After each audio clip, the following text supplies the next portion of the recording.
Era un militante 100%, como casi todos los de aquella época, de entrega total.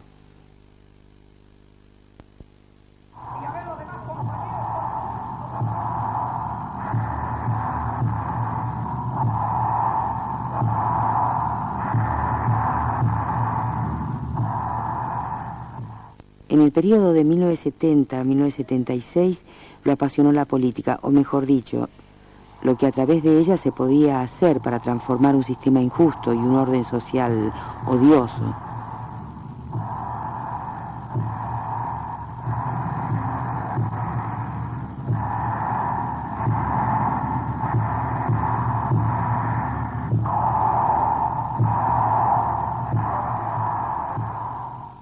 Yo he visto horribles chicos grises como la tierra comiendo tierra. Yo los he visto ahí, con sus andrajos y mugre, reptando, y los he tocado.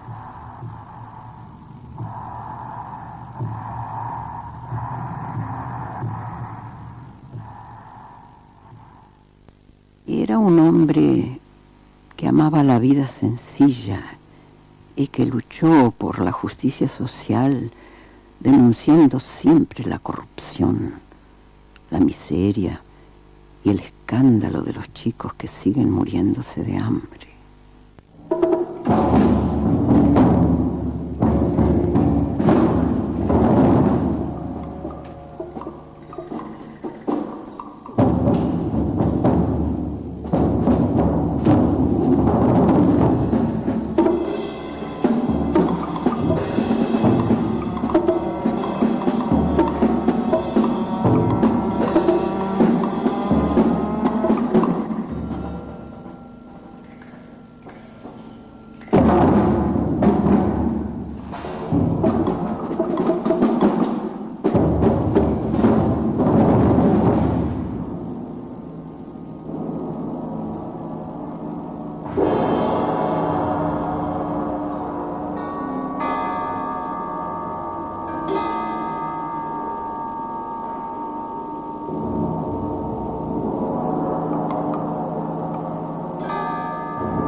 Desde hace tiempo siento la amenaza de este viento sobre la luz de mi lámpara, sobre esa luz que apenas me alcanza para no perderme entre las garras del mundo, entre los dientes de esa inmensa muchedumbre de lobos, entre las sombras.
Porque está pautado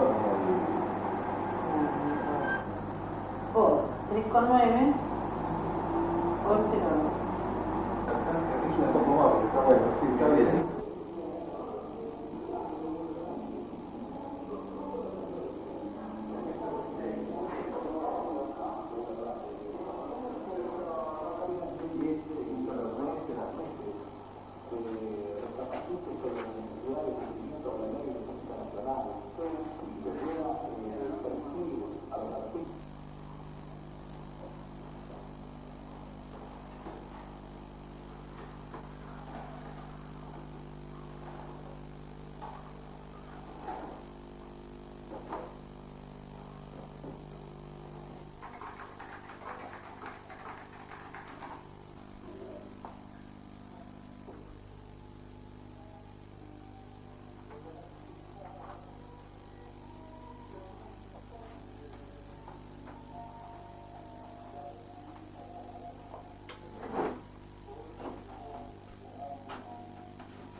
La Asociación de Ex-Detenidos Desaparecidos está formada por sobrevivientes de los campos de concentración de la última dictadura militar.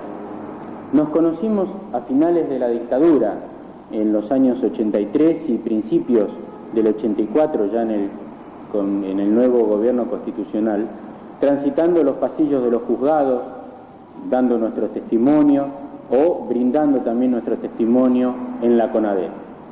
En un comienzo nos reuníamos y frenéticamente nos contábamos las experiencias que habíamos vivido. Tratábamos de encontrar similitudes, diferencias, diferentes actitudes de las Fuerzas Armadas en los distintos campos de concentración. También nos acercamos a los organismos de derechos humanos, pero pronto nos dimos cuenta que como ex-detenidos desaparecidos teníamos peculiaridades que nos eran propias. Y así es como, al mismo tiempo que exigíamos el juicio y castigo a los culpables, también confeccionábamos la lista de los represores que habíamos conocido, la lista de los compañeros desaparecidos que habíamos visto con vida, y tratábamos de desmenuzar al máximo posible todas las experiencias vividas. Así nació la Asociación de Ex-Detenidos Desaparecidos en octubre de 1984. Memoria y justicia resumen nuestros principales objetivos. Memoria porque es necesario mantener la memoria de lo ocurrido para las futuras generaciones. Al mismo tiempo, mantener en forma inclaudicable la exigencia de justicia para nosotros, para los compañeros desaparecidos y para sus familiares.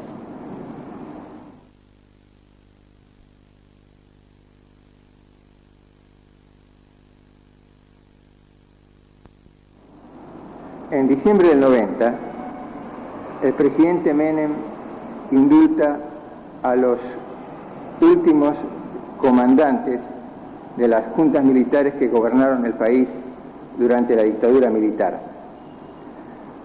Estos estaban presos por haber sido condenados por un tribunal civil durante el gobierno de Alfonsín, acusados de haber instaurado el terrorismo de Estado, con una metodología de secuestro, desaparición y tortura de miles de militantes sociales.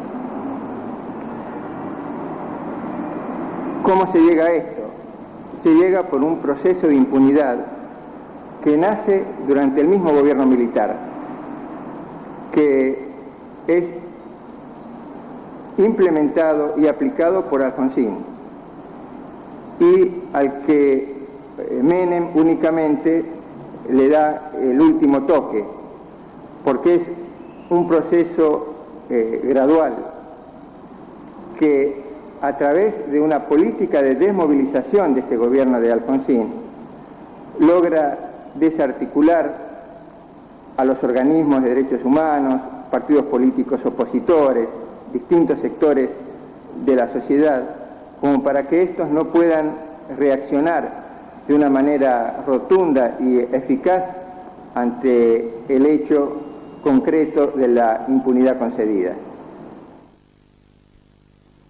El indulto presidencial a los excomandantes Videla, Macera, Viola, Lambruschini, Camps, Ricchieri y Suárez Mason constituye el último paso de una calculada estrategia de impunidad que comenzó en el último periodo de la dictadura militar y se profundizó luego, en pleno gobierno constitucional, al mismo tiempo que se ponían en marcha los mecanismos del sistema de justicia.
En abril de 1983, la última Junta Militar elabora el llamado documento final. En el mismo se explicita por primera vez que todo lo actuado se realizó a partir de planes elaborados y supervisados por los altos mandos de las Fuerzas Armadas y por la propia Junta Militar. Allí se niega la existencia de los campos de concentración y se declara muertos a los desaparecidos, bajo el eufemismo de ausentes para siempre.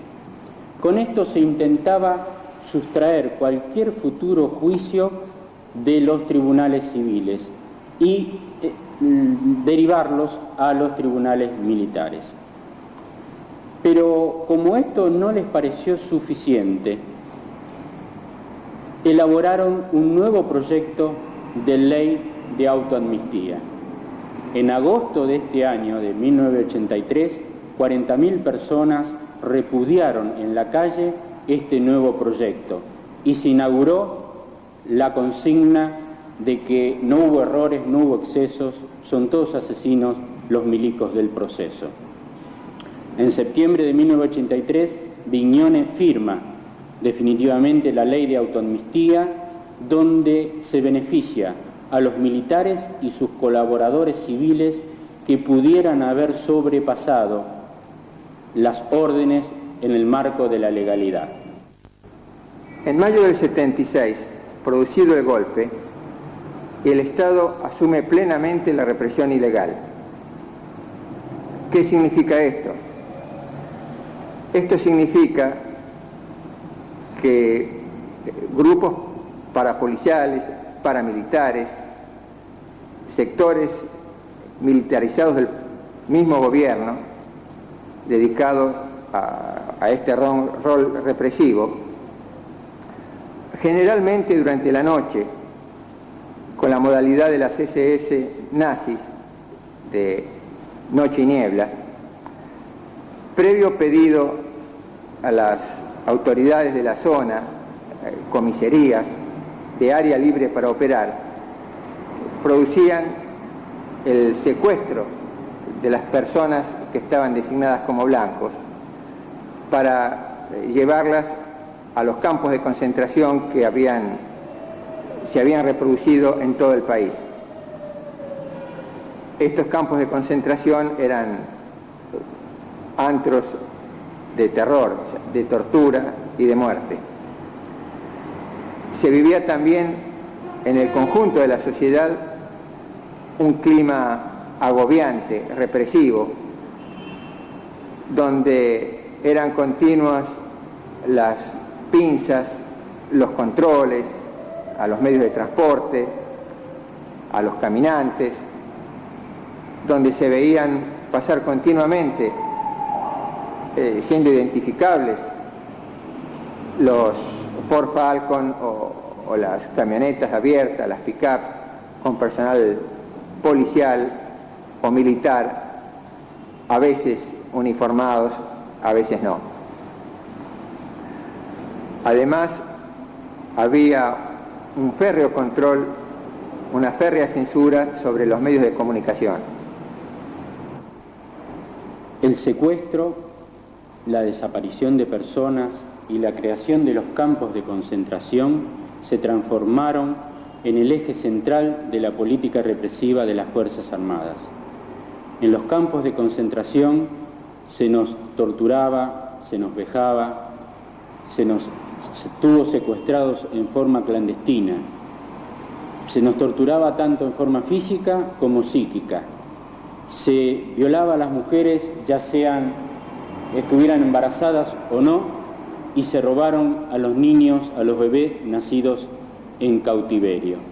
Todo esto se realizó en forma clandestina para no tener que dar ningún tipo de explicaciones, tanto en lo interno como a nivel internacional. Esta metodología, si bien fue nueva, tenía antecedentes en los decretos de noche y niebla del régimen nazi, en Vietnam y en Argelia. Y bueno, ya después a la noche uno dormía y el otro se quedaba despierto, cuidando. Nosotros nos cuidábamos, ¿no? Cuando dormía uno el otro se quedaba despierto. Y bueno, teníamos el ruido de los gritos, ¿no? De los chicos que eran torturados, así que estábamos todo el tiempo con eso. Y bueno, y por ahí te abrían la celda en cualquier momento, tenías que dormir con el tabique puesto porque si no también te pegaban. Y bueno, te abrían la puerta por cualquier cosa, nos sacaban para hacer gimnasia, 150 flexiones, o levantar las piernas y para que pusieras bien duro el estómago, entonces te pegaban la piña, o te sacaban algunos para hacer simulacros de fusilamiento en frente de los quirófanos.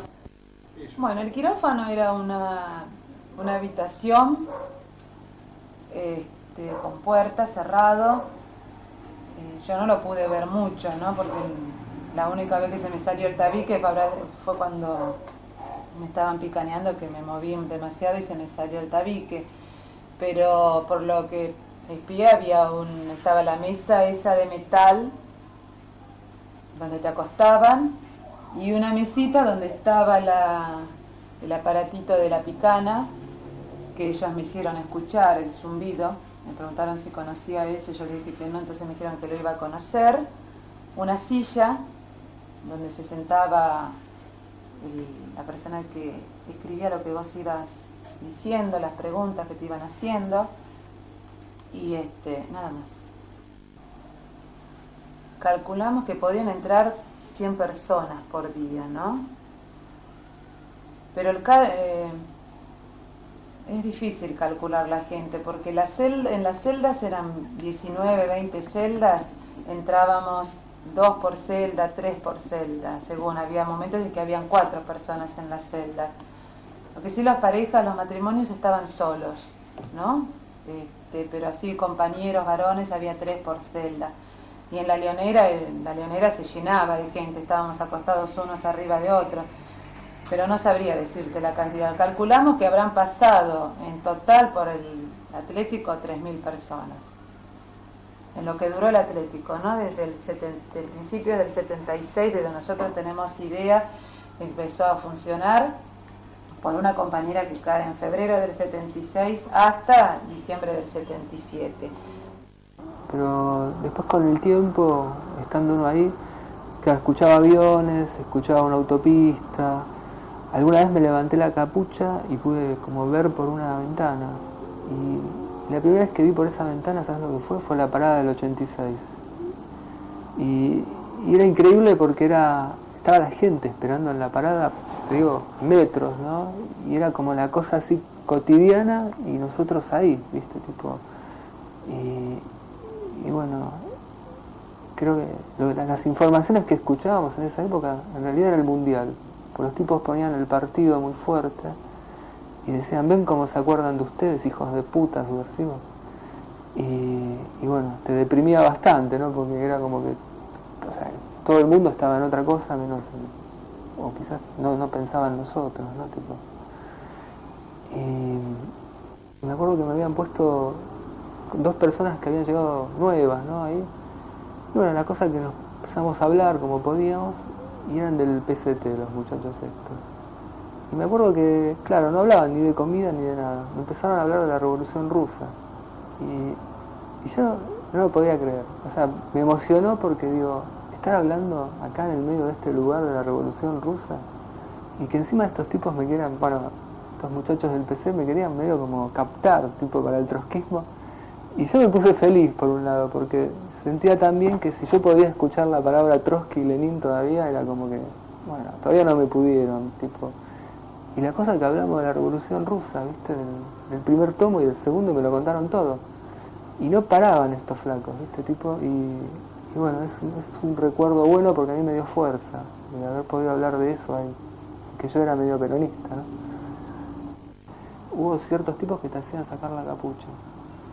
Y yo pensaba, si le veo la jeta a este tipo me va a matar después, porque verles las caras significaba eso, más o menos. Inclusive había chupados que estaban hace mucho tiempo, compañeros, que ya no usaban la capucha, usaban un antifaz, que solamente se lo ponían cuando venía tipos como Suárez Mason, ¿viste? A visitar el campo. Pero andaban sin capucha ya, ¿no? Y vos los veías a ellos, bueno, te decían, subite la capucha, ellos eran los que te daban el agua o cuando había algo para comer. Los veías y veías como que en el rostro tenían la condena a muerte, ¿no? Porque estaban viendo, o sea, ya conocían todo. Por eso alguna vez cuando a mí se me cayó la capucha, pánico, ¿no? ¿Viste? Porque digo, me matan, tipo. Pero la sensación de perder lo último que yo tenía de la vida, que era la ropa, ¿no? Fue terrible, ¿no? Y ver esos uniformes. Y bueno, era, qué sé yo, recordar Auschwitz, más o menos, ¿no? Tipo, y pensaba que estos tipos habían sido buenos aprendices de brujos, ¿no? De los nazis, realmente, porque inclusive me parecían más siniestros, ¿no? Por la cuestión de la capucha, ¿no? La capucha te ahogaba y te sacaba todo contacto con tus seres queridos, ¿no? Con tus amigos que estaban ahí esposados al lado tuyo, porque como estaba prohibido hablar, entrabas en un mundo que era un mundo así interior y lo que hacían los tipos era que te sientas solo, la persona más sola del mundo, y eso era fuerte, ¿no? Yo lo que sentía es que lo terrible que no era que me iba a pegar un tiro, sino todo lo que me iban a hacer antes de pegarme el tiro. La supresión de las organizaciones populares fue el efecto más contundente y más inmediato de la política del terrorismo de Estado. La parálisis y el temor y el silencio se le impuso al conjunto de la población. Parálisis, temor, silencio que también alcanzó a los familiares de los detenidos desaparecidos, que a su vez se vieron aislados de sus familiares, del resto de su familia, de sus amigos y de sus vecinos, por temor a que a ellos les pasara lo mismo.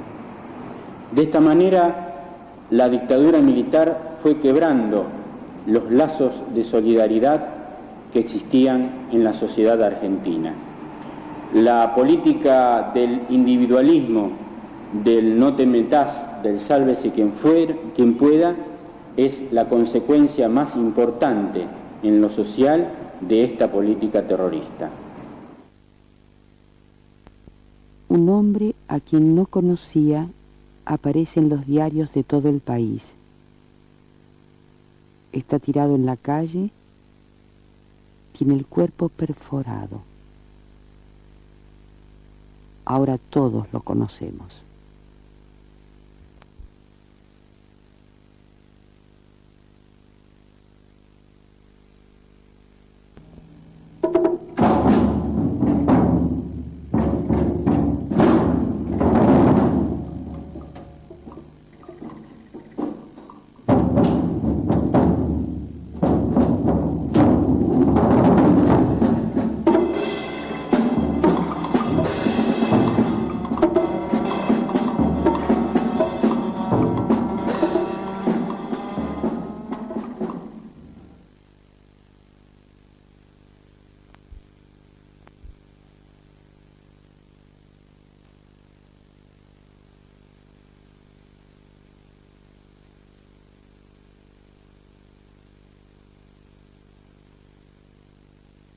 Concretamente me estoy refiriendo al gobierno de Alfonsín, el gobierno radical, que es el que asume el 10 de diciembre del 83 y que llevó como uno de sus ejes de campaña la referencia al enjuiciamiento y castigo de lo que había sucedido, de los responsables de lo sucedido durante la dictadura. O sea, creo que en esa, digamos que el eje de esa campaña, uno de los ejes de esa campaña captó realmente las simpatías de gran parte de los sectores populares, ¿no? Y que tuvo que ver con el triunfo del radicalismo. Creo que el radicalismo de alguna manera prometió con mayor claridad y mayor dureza el enjuiciamiento de lo sucedido durante la dictadura. El 10 de diciembre de 1983, digamos, entre los primeros actos del gobierno radical está la derogación de la ley de autoamnistía con una firmeza y seriedad que realmente parecían alentadoras, ¿no es cierto? No era que se iba a revisar, sino la ley fue declarada nula de toda nulidad. Esto fue la primera reunión del Congreso y a los 2 o 3 días, cuando ya Alfonsín asume, su primer acto de gobierno fueron los decretos 157 y 158. Estos dos decretos de alguna manera marcan lo que va a ser la política de Alfonsín durante todo su gobierno. El decreto 157 ordena juzgar a los representantes de las organizaciones Montoneros y ERP. Y el decreto 158 ordena juzgar a las 3 primeras juntas militares. Nosotros decimos que este es un paso muy importante y que pone de manifiesto cuál era la intención de Alfonsín, porque al ser puestos en un pie de igualdad en cuanto a la responsabilidad por el genocidio, los máximos dirigentes del proceso y los máximos dirigentes de organizaciones revolucionarias, pone en práctica la teoría de los 2 demonios. Es decir, en el enjuiciamiento a los máximos dirigentes de las organizaciones revolucionarias, más allá de lo que hoy podamos decir de ellos, está enjuiciando a toda una generación y a todos los dirigentes y a todos los militantes que lucharon por un mundo más justo, en contra de la entrega, por pan, por trabajo, por educación para todos. Estos 2 decretos que de alguna manera materializan lo que fue la teoría de los 2 demonios, digamos, una concepción fuertemente sustentada por el alfonsinismo y del cual participó gran parte del espectro político de nuestra sociedad, creo que es el basamento de algo que va, además de la impunidad, apunta a releer lo sucedido en nuestro país, resignificarlo de una forma específica, desdibujar el hecho de que acá hubo una dictadura, la constitución de un Estado terrorista que se dirigió contra los sectores populares, que buscó reformular la estructura social, política y económica de nuestro país, y desdibujar eso que fue lo central, el motivo central de la dictadura, desdibujarlo en aras de plantear que acá lo que hubo fue un enfrentamiento entre 2 sectores, entre los 2 demonios, ¿no es cierto? Por un lado, el demonio del terrorismo, que serían unos grupos bien organizados, de inadaptados, antisociales y violentos, por un lado, y por otro lado, algunos grupos de las Fuerzas Armadas, no las Fuerzas Armadas en su conjunto, no concebido como una herramienta del sistema, como la avanzada armada de las clases dominantes, sino algunos grupos de las Fuerzas Armadas que incluso hasta llegó a decir que se excedieron en cumplir los mandatos que se les habían dado. Bueno, tenemos los decretos, el 157 y el 158. El 158 es importante señalar que no ordena el procesamiento de todos los miembros de todas las juntas militares que gobernaron nuestro país, y que además no solo se limita a alguna de las juntas militares, sino que se limita solo a las juntas militares. O sea que el 10 de diciembre de 1983 el gobierno constitucional renuncia a perseguir a la totalidad de los responsables de lo que había sucedido en nuestro país, y se limita solamente a algunos de los miembros de alguna de las cúpulas. La CONADEP también fue formada, designada por Alfonsín por un decreto a principios del año 84, y este es otro punto conflictivo que avala el doble discurso de Alfonsín, porque antes de las elecciones, todos los organismos de derechos humanos, en su pedido de justicia, planteaban la formación de una comisión bicameral. Es una comisión formada por legisladores y por miembros de los organismos de derechos humanos que investigue los crímenes cometidos durante la dictadura. Alfonsín, en una maniobra muy hábil, en ningún momento manda al Congreso el proyecto de formación de esta comisión bicameral, a pesar de que lo había prometido, por supuesto, en su campaña, sino que forma la CONADEP, que es un organismo de notables integrado por periodistas, médicos, sacerdotes, algunos políticos y algunos miembros de organismos de derechos humanos, cuya misión es recopilar toda la información disponible de la represión y elaborar un informe final. La función de la CONADEP fue esencialmente evitar que se constituyera la comisión bicameral, que lógicamente, visto desde hoy y con la experiencia que tenemos con los legisladores, uno tiene derecho a pensar que no hubiera sido mucho más eficiente, pero situados en ese momento histórico, con, digamos, todas las ansias de justicia que había en el pueblo y con toda la esperanza que había de que se hiciera justicia, yo creo que de cualquier manera los legisladores hubieran estado mucho más presionados como para obtener resultados más concretos que lo que estaban o lo que estuvieron los miembros de la CONADEP, que por otra parte, así ellos tuvieran realmente deseos de que se hiciera justicia, el propio decreto de formación de CONADEP lo impedía, porque la CONADEP no era resolutiva en absoluto, más aún no tenía siquiera autoridad para investigar.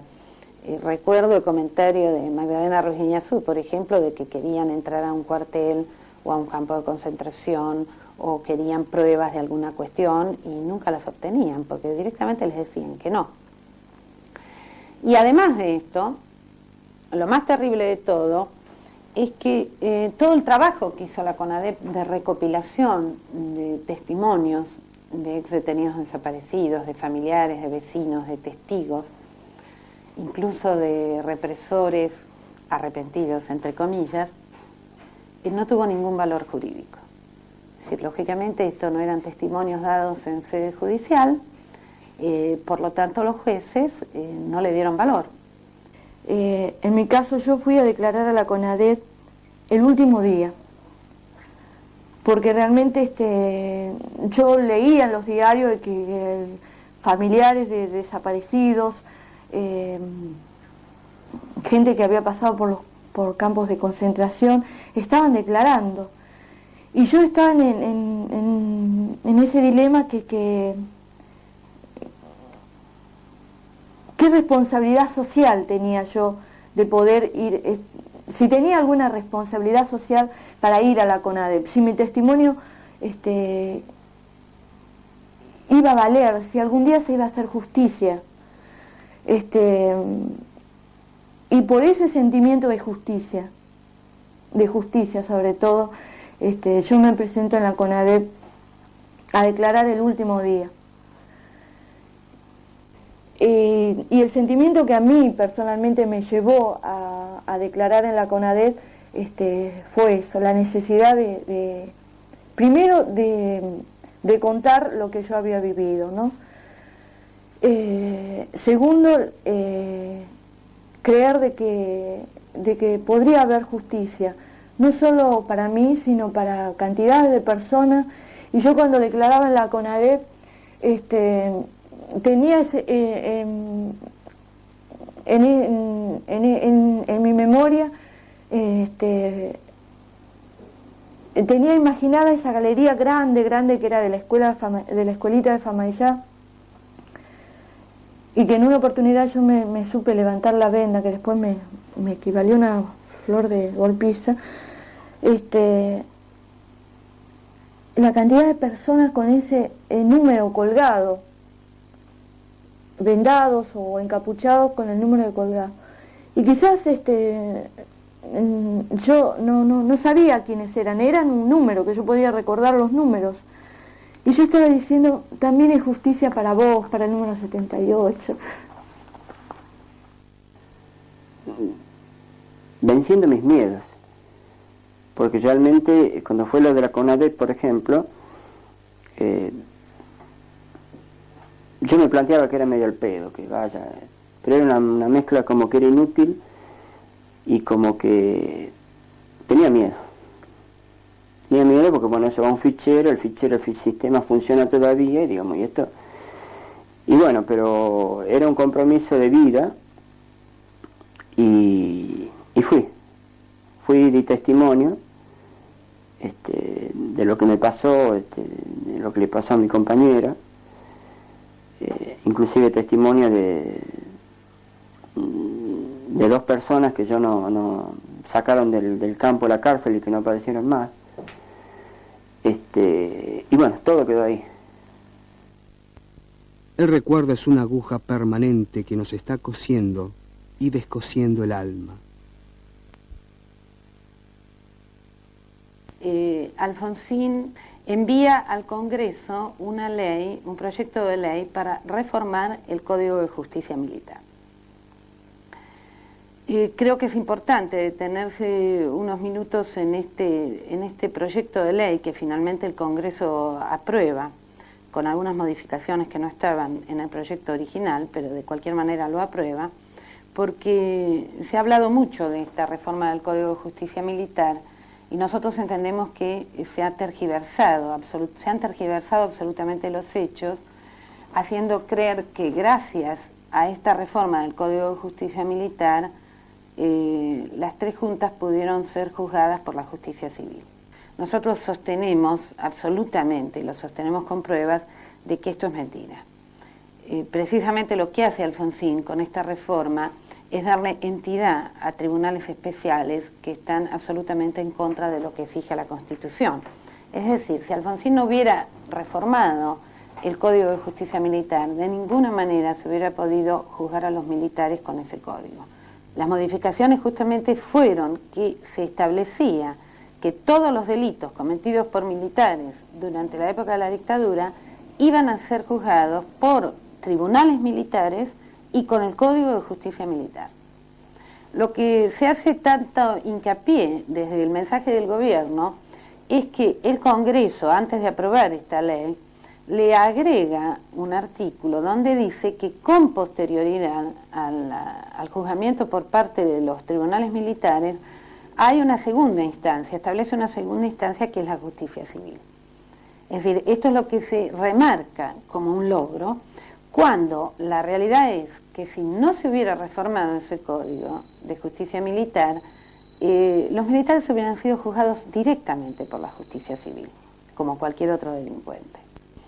Y justamente lo que logra el hecho de que en ese mismo año, estoy hablando de todo el transcurso del año 84, estuvieran juzgando a las tres primeras juntas en los tribunales militares, es decir, cumpliendo lo que establecía el decreto 158, es que cuando en un determinado juzgado, en una determinada causa, habíamos conseguido que la causa avanzara como para meter a algún represor preso, inmediatamente el tribunal militar le exigía al juez que le enviara esa causa para adjuntarla al juicio a las juntas, y entonces la causa era totalmente desmembrada, desarmada, los represores que estaban presos eran puestos inmediatamente en libertad, y como en las causas en general había algún civil involucrado, se repartía la causa en distintos juzgados civiles,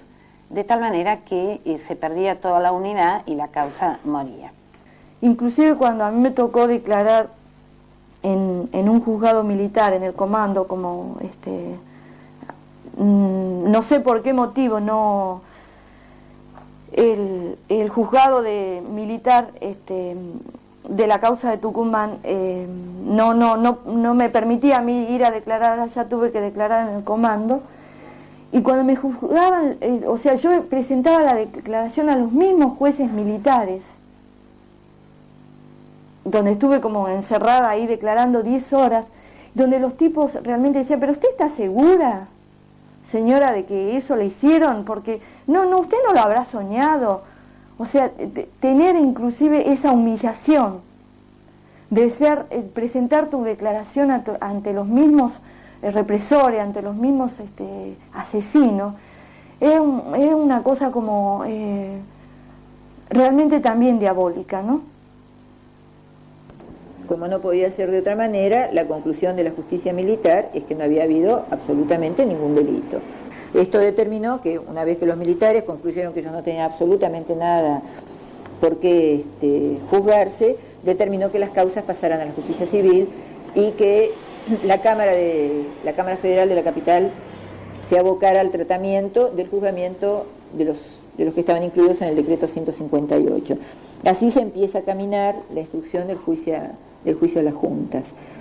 También una de las misiones, de las primeras misiones del Congreso, por supuesto, era reestructurar todo el Poder Judicial.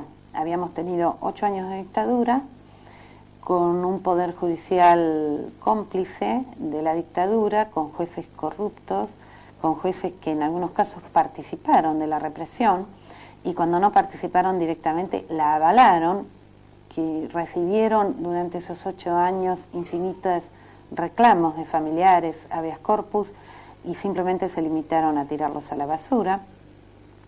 Entonces, una de las misiones importantes del Congreso era designar nuevos jueces. Bien, lo que hace el gobierno de Alfonsín personalmente envía al Congreso los pliegos, al Senado los pliegos de los jueces, y lo que hace es proponer la confirmación del 90% de los jueces de la dictadura. Esto es otro paso fundamental para la impunidad, porque estaba claro que estos jueces corruptos y cómplices no iban a impulsar una cosa distinta de lo que habían impulsado durante la dictadura. El juicio tuvo límites muy precisos, tuvo límites muy serios. De todos modos, yo quiero señalar, así como cuando hablábamos de la CONADEP lo planteaba, acá hubo algo que trascendió la voluntad del poder político, la voluntad del mismo poder judicial, que fue más allá de la voluntad de ellos, que fue el horror de lo que se fue desnudando cada día. Y en eso los protagonistas no fueron ni el fiscal que durante un tiempo se sintió el bronce y el verdadero administrador de justicia y el hacedor de la justicia en este país, ni los jueces que se sentaban día a día y que a veces con cara indiferente nos miraban desgranar el horror, sino la gente que se animó otra vez venciendo las amenazas, las presiones, el miedo, hasta, las presiones de tipo familiar para no presentarse, y lo hicieron, y que además revivieron muchos de ellos ahí en esas tremendas sesiones lo que les había sucedido. Durante el juicio, por ejemplo, sobre todo los liberados de los campos de concentración, que teníamos una militancia política que asumimos y que reconocimos, en el juicio generalmente fuimos más bien interrogados como si fuéramos imputados y no como testigos, digamos. A mí particularmente eso me sucedió. Y no solamente eso, sino que hubo momentos en los cuales se nos exigía más a nosotros explicar por qué estábamos vivos y libres, y no qué es lo que habíamos vivido, mejor dicho, muerto y sufrido adentro del campo de concentración. No se nos preguntaban los nombres de los represores, no se nos preguntaban ese tipo de datos. La cuestión era, bueno, ¿por qué habíamos salido, no? Lo que hace el juicio es establecer criterio de juzgamiento, es decir, lo que hace el juicio y su decreto, el decreto que lo promueve, que es el decreto 158, es decir, establecer el criterio de que acá se va a juzgar a las cúpulas, de que no se va a juzgar de abajo hacia arriba, como hubiera sido lo razonable, comenzando precisamente los jueces de primera instancia, con las causas iniciadas por los damnificados, donde de hecho aparecieron los nombres de los represores que trabajaban en los campos, de los torturadores, de los violadores, de los secuestradores. Y eso iba a llevar en un camino lógico a condenar a estos primeros responsables, a estos directos responsables, y de allí en adelante ir condenando a los que habían dado las órdenes a esos directos responsables y así siguiendo, que era la única manera de realmente hacer justicia. El decreto 158 y el juicio lo que establece es exactamente el criterio opuesto: comenzar por las cúpulas, es decir, comenzar por los máximos responsables y obviamente comenzar como fue y terminar con las cúpulas. Es decir, la idea dicha en muy pocas palabras sería condenar a unos pocos para dejar en la impunidad al resto. En particular, el juicio sienta el precedente jurídico de la prescripción del delito de desaparición. Es cierto que el Código Penal no tipifica el delito de desaparición, cosa que los organismos de derechos humanos, por supuesto, lucharon muchísimo para conseguir que se tipificara el delito de desaparición de personas como un delito de lesa humanidad. Esto no se consiguió y, por supuesto, la responsabilidad es de los legisladores, que no lo impulsaron y se negaron sistemáticamente a hacerlo. Pero, sin embargo, en el Código de Justicia Penal, por supuesto que está establecido el delito de privación ilegal de la libertad, que servía perfectamente para este caso, porque una desaparición, en definitiva, es una privación ilegal de la libertad. Y el Código Penal establece una cierta condena para la privación ilegal de la libertad y también establece, en función de esa condena, un tiempo para la prescripción, esto es, para un tiempo límite para que uno pueda comenzar una causa contra alguien que supone que cometió este delito.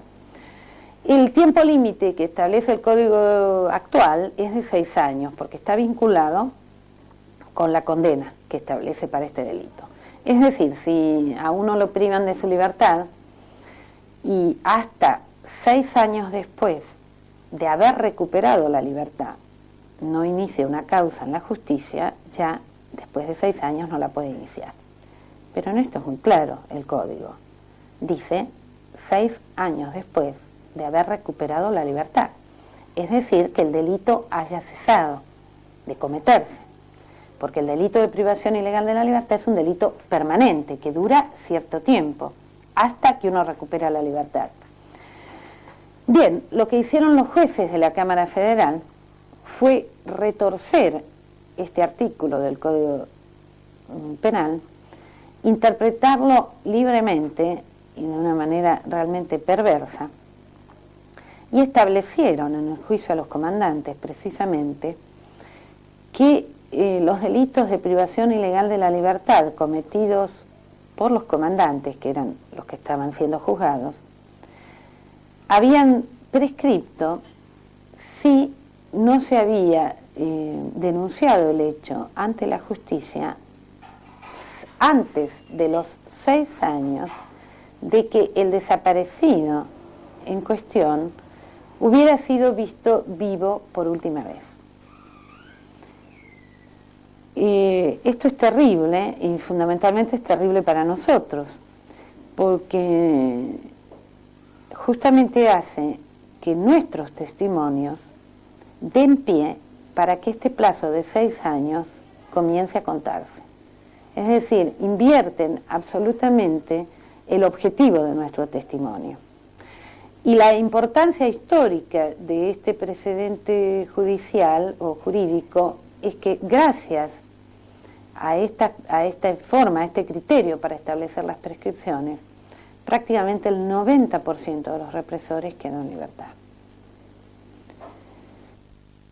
El 9 de diciembre de 1985 se dictan las sentencias a los excomandantes de la dictadura militar.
El tema de las prescripciones, digamos que sigue pesando, porque en el juicio a Camps e incluso en todos los juicios que siguen sustanciándose en los juzgados de primera instancia, el Poder Ejecutivo obliga a los fiscales a hacer uso de este criterio de prescripción.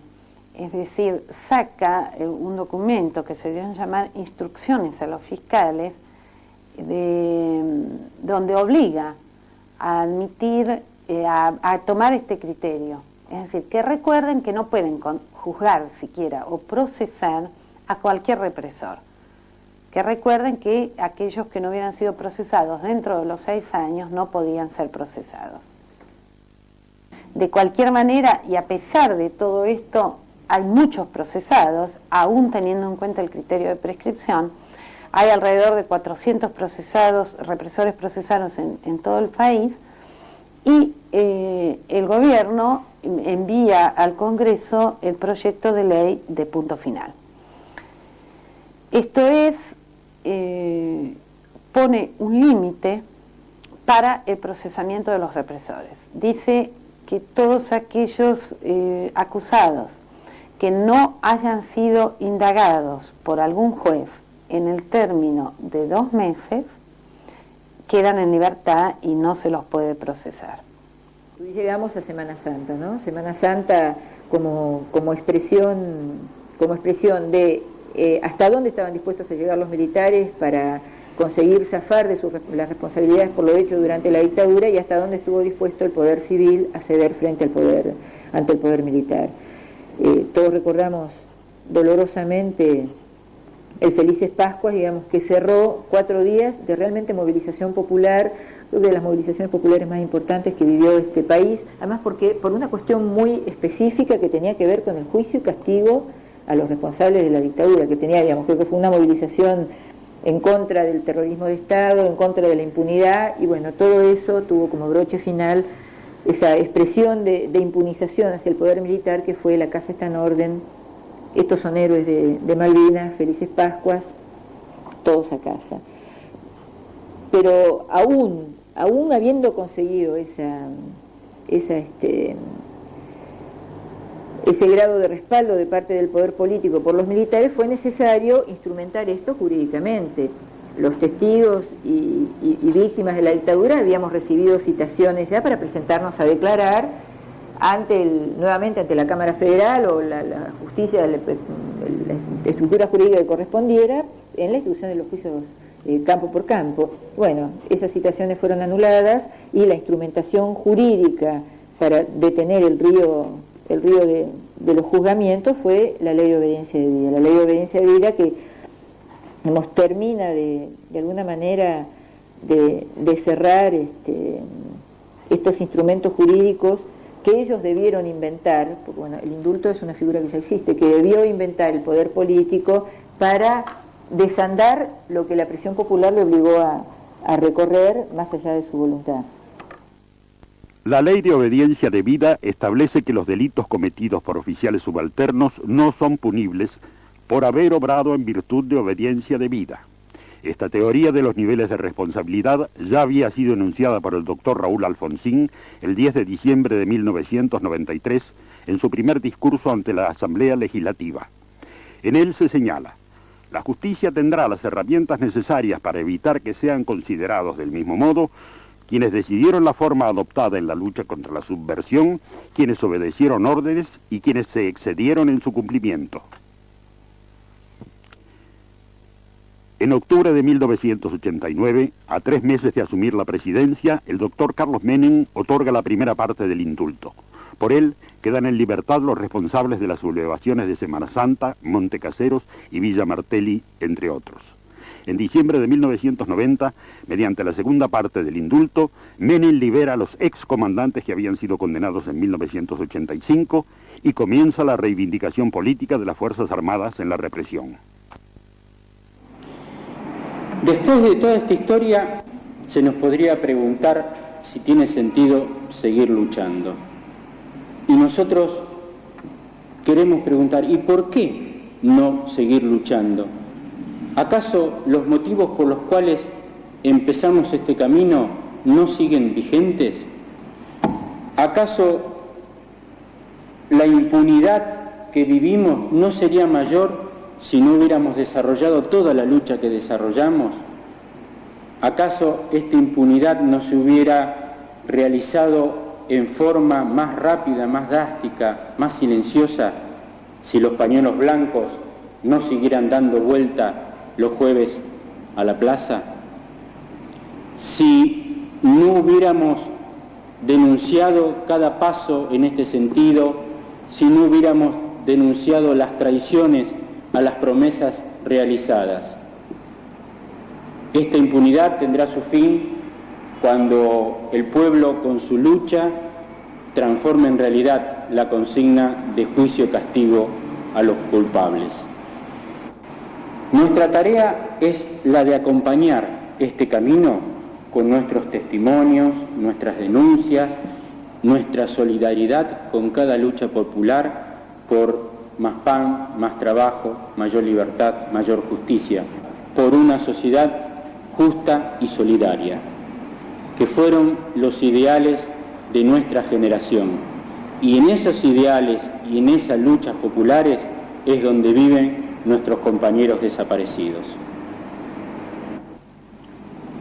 Finalmente, afirmamos que nosotros no nos reconciliamos con los asesinos.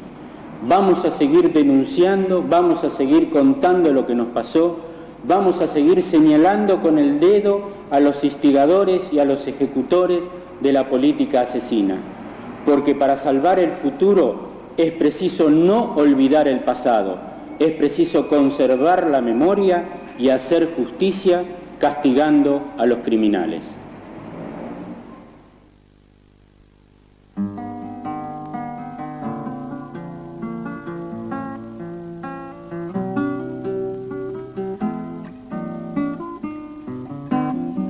Llenos de falsas palabras como andamos, entre ofertas, eslogans y ritmos traicioneros,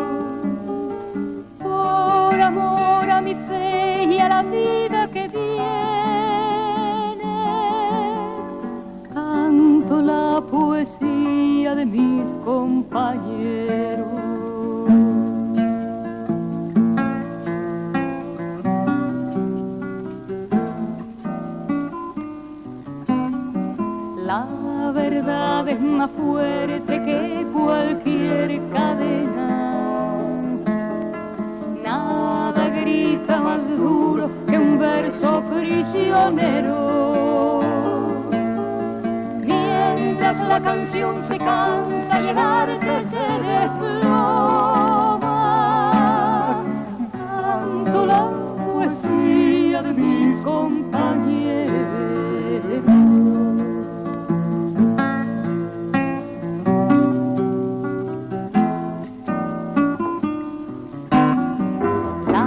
Tallaron en sierras, en selvas, en montañas, en fábricas y campos, en jornadas de acero, en quebradas oscuras donde brilló la muerte, y en ciudades perdidas bajo los tiroteos.